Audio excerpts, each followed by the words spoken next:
Welcome to Attican Plays Workers and Resources, Soviet Republic.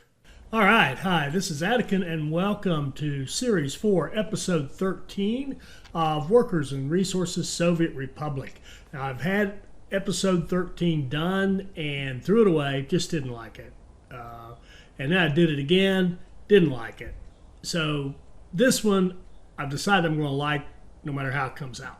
But I think it'll be great because we've got a lot of really good comments. And our focus on this episode will be on doing better construction and optimizing construction. Got a lot of feedback. I think you guys are interested in the construction, obviously. And we're going to, I've got a lot of room for improvement. So we're going to work on that in this episode. And we'll catch up on a couple things. Now, we left off in 12. It was November 63. I've played ahead till January 64 and made the first go-around of 13, didn't like it. So I played ahead a little bit more and done a few more things, set up a few more things. You'll see, and we'll talk to them in a minute. But so it's June of 1964. And our construction here, several comments from Yevgeny, from Modak, about how, from Tex, I think, about how we were having a lot of workers and not enough work getting done because we were missing stuff here. And that is so true. So let me back up just a little before we deal with that. Let me back up and say I've added in, you'll notice these construction offices have moved. They were right here. I let the construction offices build 2 new construction offices. Then I transferred the vehicles over here because I wanted to make space here to expand our downtown, our city, and put in 6 more flats, a bus stop, a kindergarten, and a school. And the reason is because I calculated what we're going to need to run a steel mill. We're going to target, it kind of pains me to say this, but we're going to target a 40% efficient steel mill.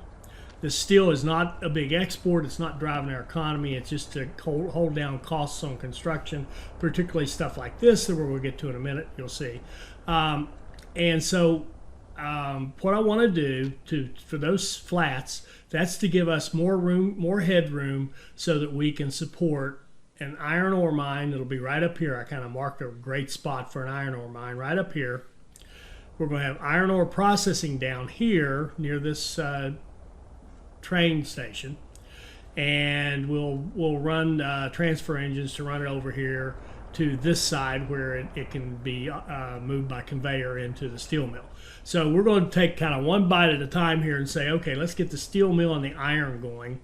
And I wanted to do kind of the whole thing and do the coal over here and the coal mines and conveyors running over here and power plants and all that, but I decided let's just do one thing at a time. Eat that elephant one bite at a time.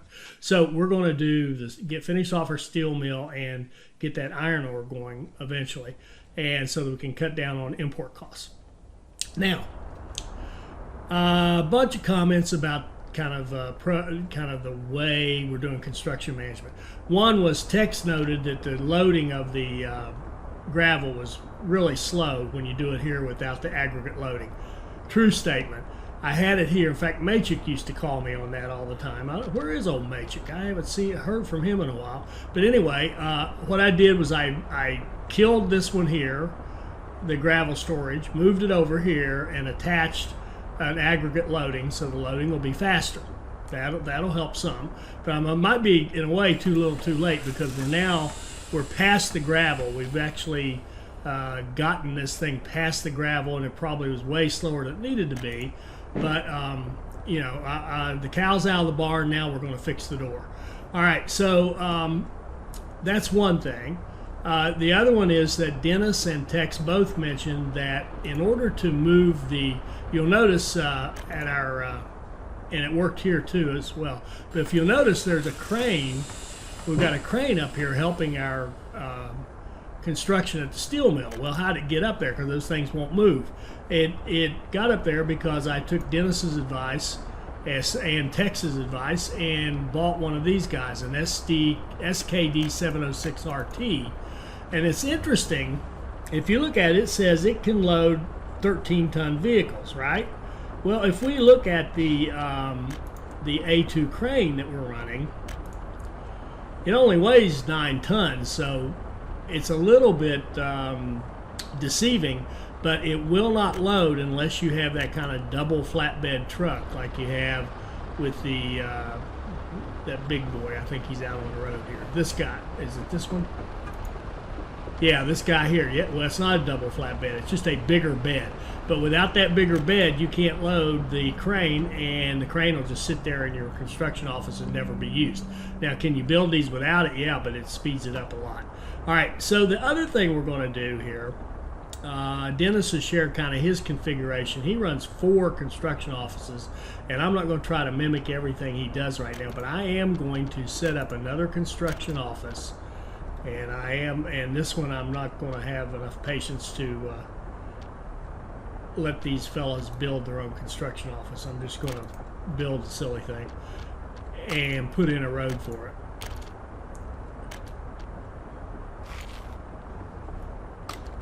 Oh, and the other thing, before I do that, Connor said that as he likes to turn off the auto search.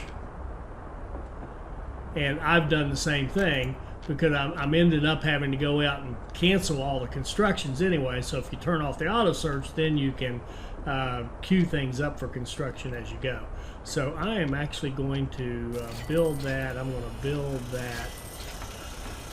This is a demo. I want to show you what's going on. Now I'm going to put in more dumpers and more of the open haul trucks. Now, if we look at what we're needing right now, we need bricks, boards, and steel. Now, what holds bricks, boards, and steel? I believe it's the open haul right here, T138. Bricks, boards, and steel. What do you know? So let's get some more of those going so that we've got that taken care of. And we are going to need gravel and asphalt and stuff for other things. So let's go back to the dumpers. And there's gravel and asphalt. So let's get at least a couple. Let's get 3 more of those. All right, so that's going to give us the ability to move stuff a little faster. So the problem was we're getting a bunch of people on site working, and then they don't have what they need to get done. And until they have all the materials there, they won't start counting down the work days. So you're basically got workers sitting around, having a cigarette, and that's no good. We'll speed up our delivery of gravel certainly with this. We've got more trucks that will help, and this one does have auto search on. And I need to I need to assign it resources. So I'm going to say go here, go here, go here, here, and here, and naturally my power supply. Oh, good. That works out. The power supply isn't long enough, and that's okay because I want to talk about that anyway. Let's see, where is it getting its gravel? Gravel from the aggregate load. Good. All right. So let's give this building power. All right. Maxim wrote a comment that I took very seriously. I actually, in fact, when I interrupted my play to read it, and after I read it, I stopped playing for a while, and I just had to think about it. He said he didn't like our little trick of getting less poles when we do our power lines by putting the road or the path in the middle to block it off and force it to be longer. And I thought, because he thought it was a cheesy way to do the mechanics, we're taking advantage of the mechanics of the game. And he said that he didn't feel like the developer intended us to do that. And for the longest time, I thought, man, I totally agree with you. I'm going to quit doing that. And then I had a total change of heart. And here's what happened to have a change. Why I had a change of heart. I was building some a wire somewhere else, and let's just drag one out here as an example. So I've got this wire out here, and I thought, well, let's see, let's try to do the trick again. So if I do the little technique again, I'm going to go in and delete out. I just deleted everything. Great. Let's build. Oh, I don't want to build it. Oh, I know. Never mind. I'll go over here. we need to drag some wire over here. All right, so let's go out here and. Oh man, I really want high. All right. We will just. We're going to cut into that. We're going to split this guy right here. If we can. I'm not sure we can. All right, so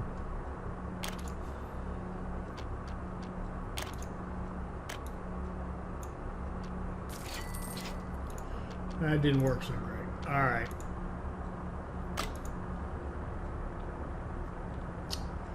Where can I find a better example?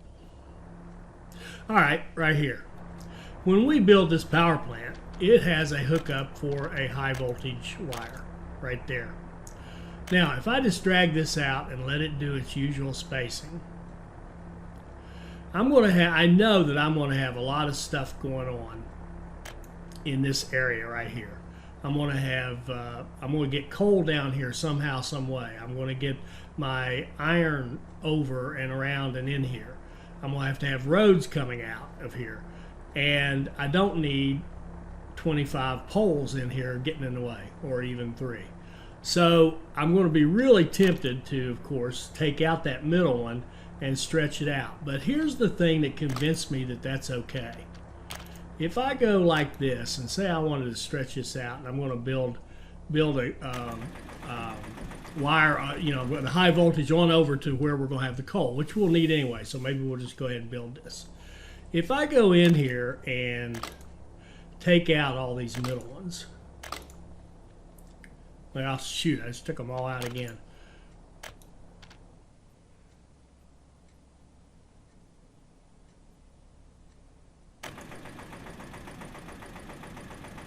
All right, if I go in here and take out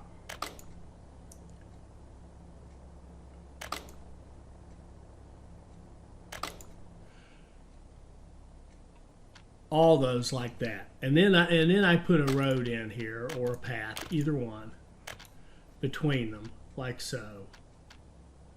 In this case, a path would be a better choice. So I'm going to put a path and try to block this whole thing. That's the little technique we've been using. Now, when I pull this back out, it allowed me to do that, right? It was perfectly fine with that. But watch. If I go a little further with this,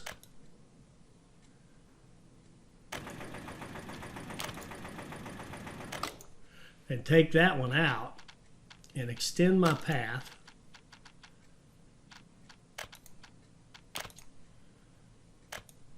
and I probably don't even have to extend my path.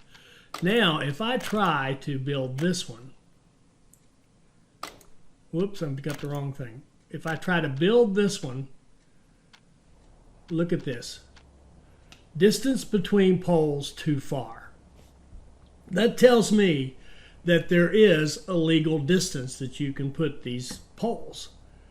And they just don't happen to have it implemented yet that you can space them out more easily. So we've had to come up with, Forge 73 and others who've thought of this, have come up with a way to circumvent that problem. And I don't think it's cheating the game. I think it's a game that's in early access that doesn't have all its functionality yet.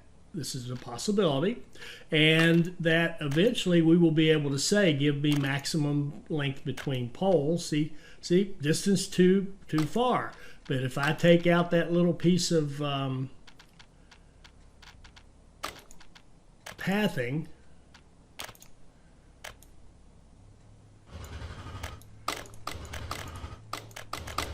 right there,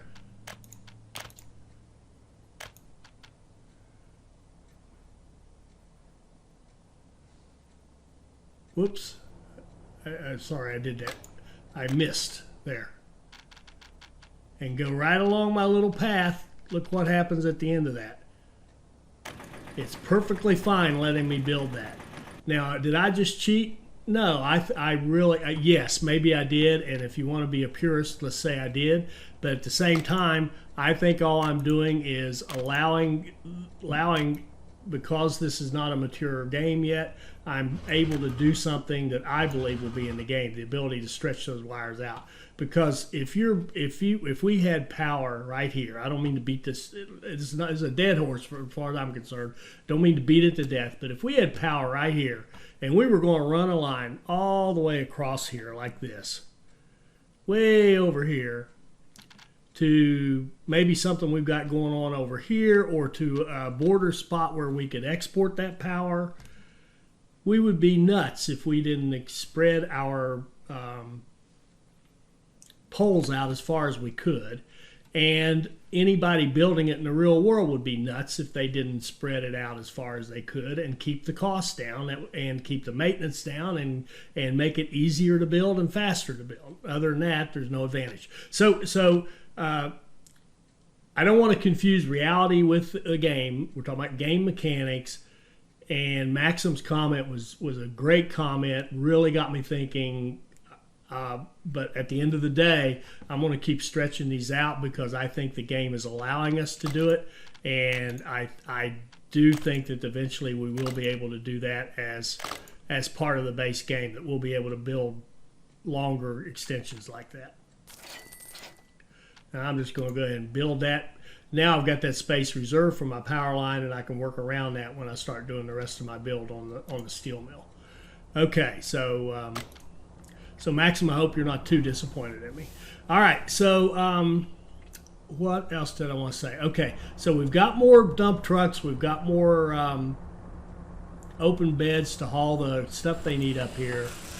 Are we actually doing anything with our construction? Yeah, see, now we're getting a countdown. We're actually using up the materials that are here. We've got more that we need, but we've got trucks running off.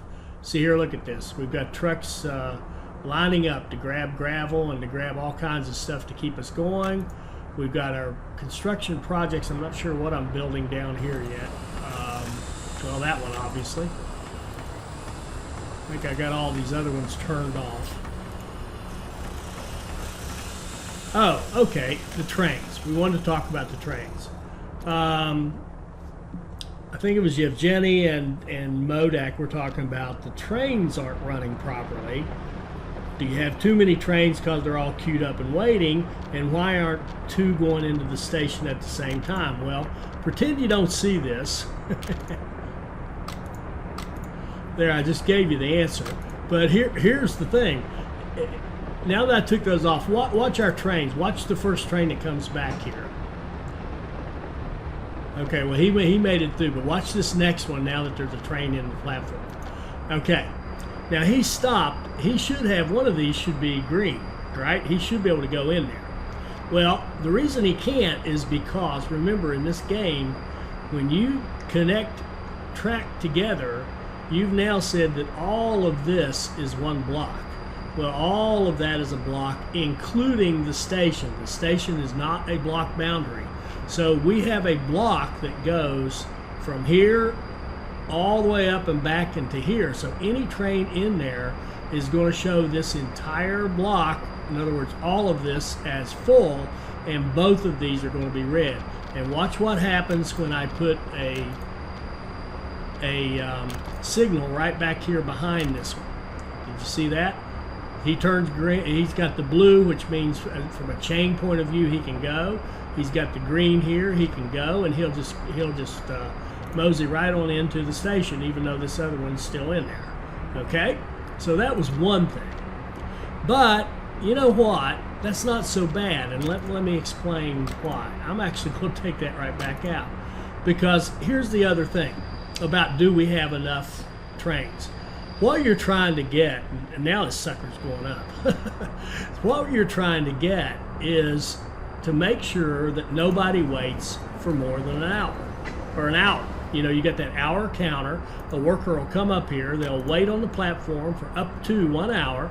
If they don't get a train, they're going to just walk off. Now, if they can find work right here, they'll take it. If they can't, they're just going to go home and take the day off. And that's missed opportunity right there. That's terrible. But here's the thing.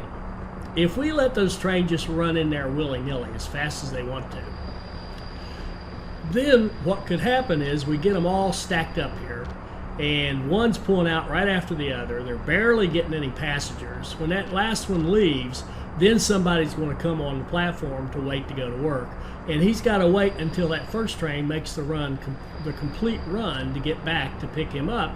Might not make it.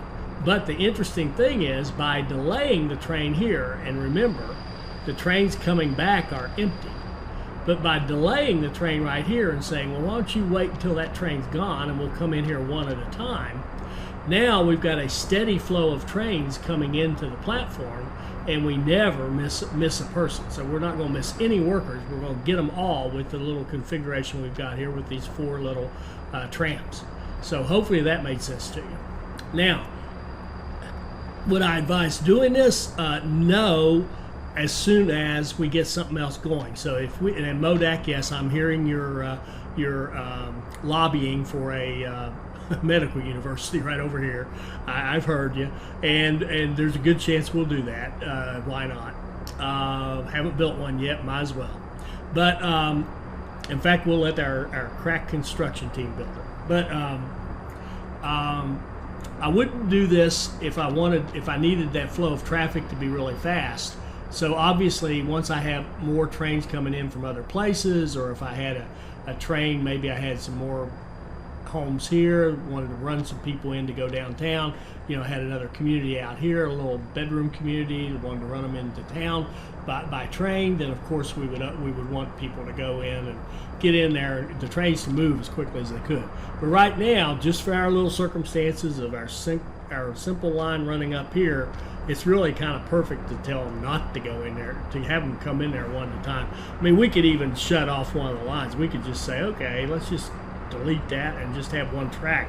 It would work just fine. It would serve our purpose, actually, honestly, better than having them go into both tracks. So again, I'm beating a dead horse, but let's move on. So we've got our setup. I think I told you that I had done the plan for I started to say it. 40% efficiency here is going to take one iron ore processing plant, which can easily be supported by one good mine with about 100 people in it. So I'm thinking 100 people in this mine, 12 people averaging in our processing plant, feeding into 100 people working here. And we're also going to put a fire station out here somewhere, probably here or maybe out here, or maybe even stretch it over this way a little bit and hook it up so that it can cover some of the back end of our oil rig and supply some coverage over this way as we get into the coal. But we're definitely going to need another fire station here because this guy, he technically he can get all the way over there, but I don't think I want to trust him to try to get all the way over there and take a chance on losing a steel mill. Plus, he can't get all the way out to our mine, and he can't get out to any of this stuff. So we will put another fire station in there. So when I did the planning, I thought about the steel mill, another fire station, and what would it take to support that, and that told me build 6 more flats. Okay, so Cardavellic had a comment about the flats, and there is an option on the flats where you can do, let's see, residential. I have to show you this one. See the Get Citizens? There's actually 3 options there. You can have Get Citizens turned on or off. If you have it turned on, you can have it automatically invite immigrants for rubles, and you can tell it how much. You can say, okay, I don't want you to fill it up, or I want you to have, you know, a few or whatever. You can do the same with dollars to invite the third world immigrants. Or you can do this. You can have a third option, which is randomly move citizens from existing residential buildings to newly built flats. So what that does, and I don't know the total mechanic yet, and I've actually got these flats set to do that, these new ones we're building. but it will go out and get people. And I don't know if it actually load balances or does whatever. But as Cardovelik pointed out, it's good if you have the problem of 21-year-olds, adults who could be out working, living with their parents, and that way they can come live somewhere else. Well, first of all, I don't think in any of my plays, and you guys tell me if I'm wrong, because some of you watch my play a lot more closely than I do. I don't think I've ever had a 21 plus living with their parents, and I think the reason is because the way I estimate my blocks, I tend to build I have extra flats right from the beginning, so I always have capacity for people. So I've never run into the problem where my population outgrew my planning for my flats, because every time I get any kind of funds or do anything, I go out and build something else. I don't just sit there and watch it. So when I'm building something else, I'm building more flats. I always have enough room. I've never had that problem. But be that as it may, I want to see how this works. So when these flats start going up, we're going to see what happens in terms of moving people and that kind of thing. All right, so that's another one. And Cardovelik was also correct about the fire that happened out here. I don't know if I've said this before or not. We did not have enough firefighters. We've got that fixed. And while I'm on that, Julian commented that he said, why couldn't you build a flat in town and assign it to work at the bus stop, and that way you would have the workers would all go there. They wouldn't go to the construction or whatever, and then they could take the bus out to work. Yeah, absolutely, that would work. The problem with that right now is because up until just recently, we've had these buses for construction going here to get the laborers. So the people that we were trying to send out to the fire station could easily get picked up and moved right back to a construction site that they could have walked to in the first place. So it wasn't an ideal solution back when we were building this section of town, but now that we've got these guys doing their pickups over here, we actually could do that. We could very easily run a flat, knock down that flat, move one over here, dedicate it to work right there, and have our buses go out and staff our fire station. So that would work just fine. But the way we've got it set, and this is a comment for, I'm going to call you Zachariah. Your name could be Zachariah. It could be, I have no clue how to say your name, but your hillbilly name for this channel will be Zachariah. So Zachariah asked about, you don't have passengers going to your bus station. How are they getting their needs met? Well, we do. We do. There was a time. See, I've got it turned on. There's none on there right now. Bus just left. But we have it turned on.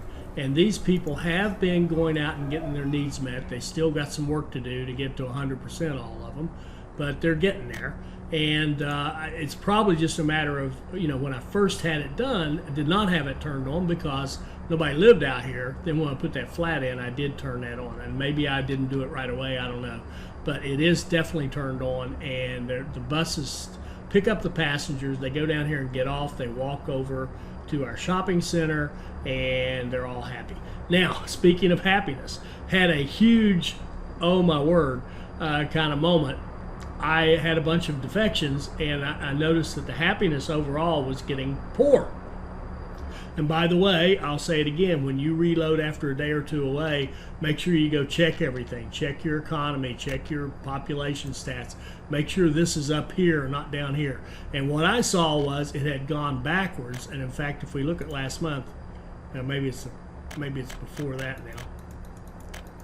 Yeah, look at the month of May. We had a bunch of escapes. Well, the reason is because dummy here, when I first set this up, I was smart, and I limited the number of workers in here down to 5 because we didn't need very many. We wanted everybody to work on building the flats. Well, I forgot I was bumping up the doctors. They're appropriate. I was keeping up with the schools and the kindergartens, but I forgot to go back and bump up the number of sellers in the shopping center, and I was getting lines. And if you want to see people defect in a hurry, have lines in front of your food store. That's all it takes. So that one, of course, is on me. If you're going to be smart and knock it down, you got to be really smart and knock it back up when your population grows. So as soon as I bump that up, oops, sorry, as soon as I bump that, crap, give me that. As soon as I bumped those sellers back up, the problem went away quickly, because then they got their food, they got all their other stuff, and we were cool. All right, you might be wondering what this is over here. Okay, we're gonna build some track. I mean, why not? So we've got this steel mill. When we get the steel producing, we will start running a line and running a truck over here and bringing steel to our this. This is going to be a rail construction office, and it is going to build track for us to hook up our warehouse down here with our main freight line. And the idea is, I've said before, when we first put this in, eventually I see food, clothing, probably even electronics, and meat, although meat will have to set up a different storage for it. But I see those coming in by rail and then being delivered by truck to the places we need them. In fact, we've already got it set up over here. We've got our cargo stations set up to load those items out of the warehouse into here, or out of the meat storage into here. So so we want to build that track. And we want to do it with construction management. Well, this construction management, or this rail construction, is a pretty powerful little thing, because it actually has, where is it? Sorry, it's under construction. Okay, you can see it actually has storage for a lot of steel, prefab panels, bricks, boards, and electronic components. So it kind of has storage for the things it needs, obviously, to build the track. So I actually at one point had put a storage connected to it and just decided what they use, because the only thing we're going to be able to give it right now would be the steel. So we'll have a truck deliver steel over here to keep it supplied, and then it can go out and do its thing and start building us a railroad. All right, so what else is there to talk about? I know that's just all talk. Let me run this for a minute. I think that's enough for this episode. But I can see, I mean, you can just visually see this thing going up. See, we're using the supplies, we're using the stuff that's there. And right this minute, we don't have a ton of people there. We should get a few more coming in here. Not many, so where's all our workers going? Well, you know where they're going? A lot of them are going down here. Yeah, see? They're walking to the closest site, and they're working on this flat. So... And the other thing we have is we don't have a lot. We've got some empty ones. I would like to bring some more people in, so we've got some funds. Let's just bump up our population a bit. That'll give us more of everything. I think I saw another empty one here somewhere, right there. Okay. So that gave us a bunch more workers. This is starting to actually look like something now.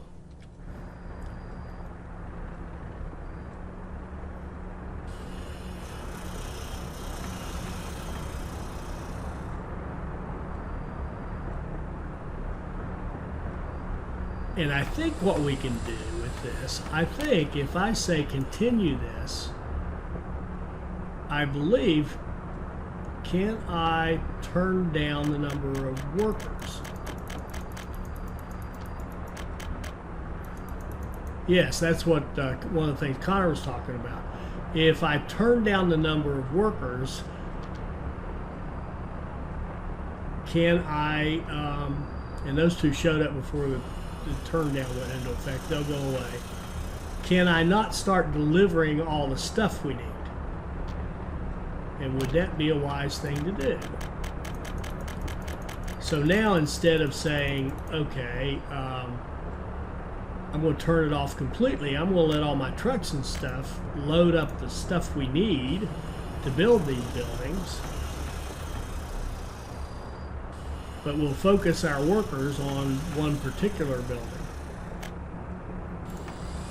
So just another level of confusion.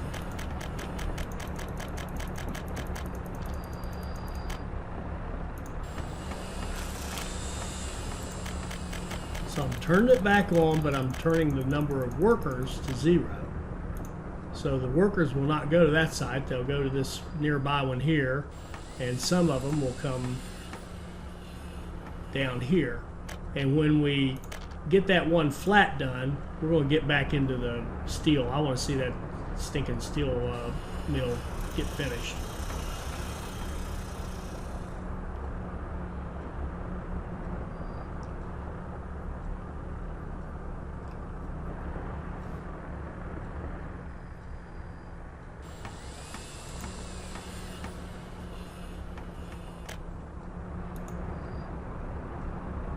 All right, so let's stop right there. This is getting pretty long. The next one, we'll check in on this, but then I'm going to show you what else I've been up to. I haven't been just sitting here watching construction, although some of you, I'm sure, would. I've even had comments. It'd be nice if I would just slow down and actually watch some of the construction, but I've told you before, I don't have the patience for that, and I don't see that changing anytime soon. But anyway, I hope you'll come back for the next one. I hope you enjoyed this. I hope it'll help you become a better player, and I hope you'll join us for our next Workers and Resources Soviet Republic video. Thank you.